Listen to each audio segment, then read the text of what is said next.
ಇಂದು ಪರಮಪೂಜ್ಯ ಜಗದ್ಗುರುಗಳು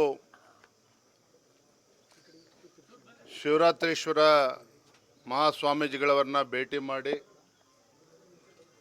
ಮೇ 9ನೇ ತಾರೀಕು ಚಿತ್ರದುರ್ಗದಲ್ಲಿ ಈ ನಾಡು ಕಂಡಂಥ ಒಬ್ಬ ಅಪ್ರತಿಮ ಹೋರಾಟಗಾರ, ರೈತ ನಾಯಕ, ಬಡವರ ಬಂಧು, ಮಾಜಿ ಮುಖ್ಯಮಂತ್ರಿಗಳು ಸನ್ಮಾನ್ಯ BS ಯಡಿಯೂರಪ್ಪನವರ 50 ವರ್ಷಗಳ ಅಂದರೆ ರಾಜಕೀಯ ಪಯಣದ 50 ವರ್ಷಗಳ ಸಂಭ್ರಮಾಚರಣೆಯ ಈ ಶುಭ ಸಂದರ್ಭದಲ್ಲಿ ಪರಮ ಪೂಜ್ಯ ಸ್ವಾಮೀಜಿಗಳವ್ರನ್ನ ಭೇಟಿ ಮಾಡಿ ಆಹ್ವಾನ ಪತ್ರಿಕೆಯನ್ನು ನೀಡಿ ಅವ್ರನ್ನೂ ಕೂಡ ಬರುವಂತೆ ನಾವು ಆಹ್ವಾನ ನೀಡಿದ್ದೇವೆ. ಭಾಳ ಸಂತೋಷದಿಂದ ಅವರು ಕೂಡ ಒಪ್ಕೊಂಡಿದ್ದಾರೆ.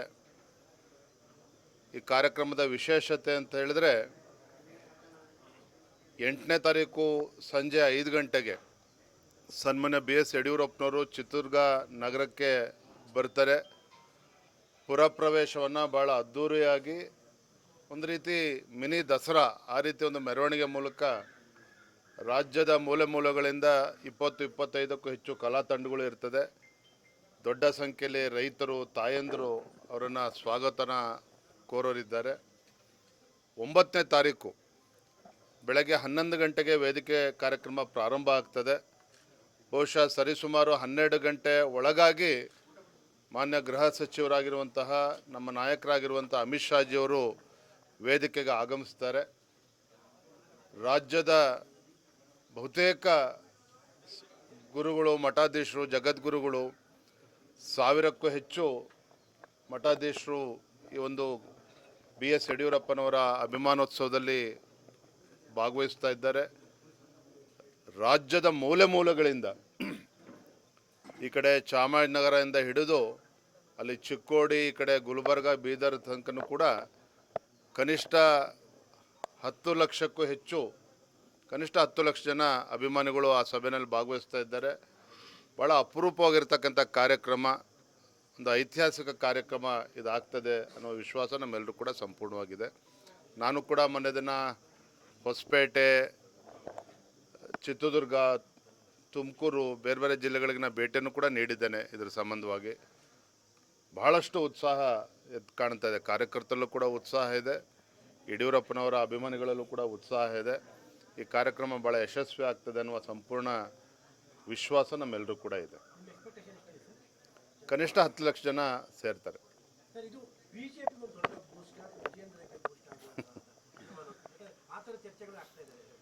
ಚುನಾವಣೆ 6 ತಿಂಗಳಿದ್ದಾಗೆ ಈ ಕಾರ್ಯಕ್ರಮ ಆಯೋಜನೆ ಮಾಡಿದ್ದಿದ್ರೆ ಇದಕ್ಕೆ BJPಗೆ ಬೂಸ್ಟ್ ಆಗ್ತದೋ ಅಥವಾ ವಿಜೇಂದ್ರಗೆ ಬೂಸ್ಟ್ ಆಗ್ತದೋ ಈ ಪ್ರಶ್ನೆ ಕೇಳಿದ್ರೆ ಸರಿ ಇರ್ತಾ ಇತ್ತು.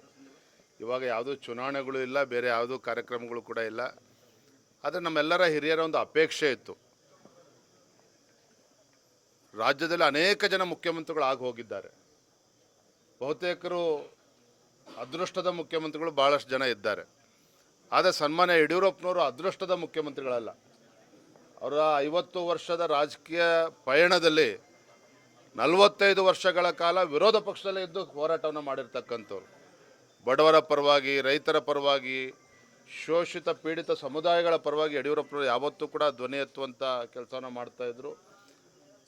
ನಾಡಿನ ಹರಗುರು ಚರಮೂರ್ತಿಗಳೊಂದು ಆಶೀರ್ವಾದದಿಂದ, ಕಾರ್ಯಕರ್ತರ ಒಂದು ತಪಸ್ಸಿನಿಂದ ರಾಜ್ಯದಲ್ಲಿ ಭಾಜಪ ಸರ್ಕಾರ ಬಂದಾಗಲೂ ಸಹ ಎಲ್ಲ ಸಮುದಾಯಗಳು ಕೂಡ ನ್ಯಾಯವನ್ನು ಕೊಡುವಂಥ ಕೆಲಸ ಮಾಡಿದ್ದಾರೆ.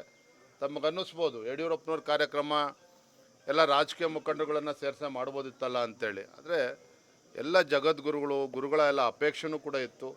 ಎಲ್ಲರ ಹಿರಿಯರ ಸಮ್ಮುಖದಲ್ಲಿ ಆಗಬೇಕು ಅಂತೇಳಿ ಆ ನಿಟ್ಟಿನಲ್ಲಿ ಇದನ್ನು ಆಯೋಜನೆ ಮಾಡಿದ್ದೇವೆ. ಇದು ಯಾವುದೇ ಒಂದು ರಾಜಕೀಯ ಬಣ್ಣ ಕಟ್ಟುವಂಥ ಅವಶ್ಯಕತೆ ಇಲ್ಲ. ಯಡಿಯೂರಪ್ಪನವರು ಅಂತೇಳಿದರೆ ಜನರಿಂದ, ಜನರಿಗಾಗಿ, ಜನರಿಗೋಸ್ಕರ ತಮ್ಮ ಜೀವನವನ್ನೇ ಮುಡುಪಾಗಿಟ್ಟಿದ್ದಂಥ ಒಬ್ಬ ಧೀಮಂತ ನಾಯಕ. ಅಂಥ ನಾಯಕನ ಸಂಭ್ರಮೋತ್ಸವ ಕಾರ್ಯಕ್ರಮ ನಾವೆಲ್ಲರೂ ಕೂಡ ಭಾಳ ಸಂತೋಷದಿಂದ, ಉತ್ಸಾಹದಿಂದ ಆಯೋಜನೆ ಮಾಡಿದ್ದೇವೆ.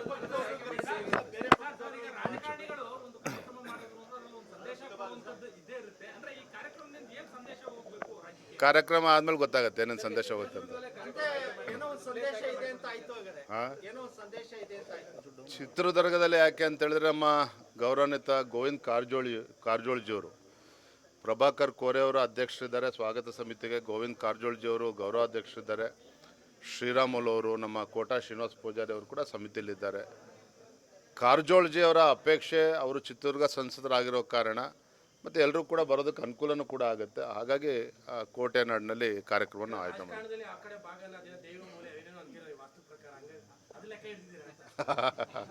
ಆ ಥರ ಏನಿಲ್ಲ, ಎಲ್ರಿಗೂ ಅನುಕೂಲ ಆಗಲಿ ಅಂತೇಳಿ ಮೈಸೂರು, ಬಾಗಲಕೋಟೆ ಮತ್ತು ದಾವಣಗೆರೆ ದಕ್ಷಿಣ ಭಾರತೀಯ ಜನತಾ ಪಾರ್ಟಿ ಬಾಗಲಕೋಟೆ ಹಾಗೂ ದಾವಣಗೆರೆ ದಕ್ಷಿಣದ ಬಗ್ಗೆ ಎಷ್ಟು ವಿಶ್ವಾಸದಲ್ಲಿದ್ದೇವೆ ಅನ್ನೋದಕ್ಕಿಂತ ಹೆಚ್ಚಾಗಿ ನನಗೆ ಅನೇಕ ಜನ ಕಾಂಗ್ರೆಸ್ ಮುಖಂಡರು ಮಾತನಾಡಿದ್ದಾರೆ. ಎರಡರಲ್ಲೂ ಕೂಡ ನಾವು ಗೆಲ್ತೀವಿ ಅನ್ನೋ ವಿಶ್ವಾಸ ನಮಗಿಲ್ಲ ಅನ್ನೋ ಮಾತನ್ನು ನನ್ನ ಎದುರುಗಡೆನೇ ಕಾಂಗ್ರೆಸ್ ಕೆಲವು ಮುಖಂಡರು ಹೇಳ್ಕೊಂಡಿದ್ದಾರೆ. ಮತ್ತು ಇದು ವಾಸ್ತವಿಕ ಸತ್ಯವೂ ಕೂಡ ಹೌದು. ಬಹುಶಃ ನನಗನ್ನಿಸ್ತದೆ ಚುನಾವಣಾ ಫಲಿತಾಂಶ ಬಂದ ನಂತರದಲ್ಲಿ ರಾಜ್ಯದ ಮುಖ್ಯಮಂತ್ರಿಗಳಿಗೆ ಮತ್ತು ಕಾಂಗ್ರೆಸ್ ಸರ್ಕಾರಕ್ಕೆ ಜ್ಞಾನೋದಯ ಆಗ್ತದೆ ಅಂತ ಕಾಣ್ತದೆ. ತಾವು ಮೈಸೂರೇ ನೋಡ್ತಾ ಇದ್ದೀರಿ, ಕರ್ನಾಟಕ ರಾಜ್ಯ ಒಂದು ರೀತಿ ಉಡ್ತಾ ಪಂಜಾಬ್ ಆಗಿರುವಂಥದ್ದು. ಈ ಮಟ್ಟದಲ್ಲಿ ಡ್ರಗ್ ಹಾವಳಿ ನಮ್ಮ ರಾಜ್ಯದಲ್ಲಿ ಹಿಂದೆಂದೂ ಕೂಡ ನಾವು ನೋಡೋದಕ್ಕೆ ಸಾಧ್ಯ ಆಗಿರಲಿಲ್ಲ.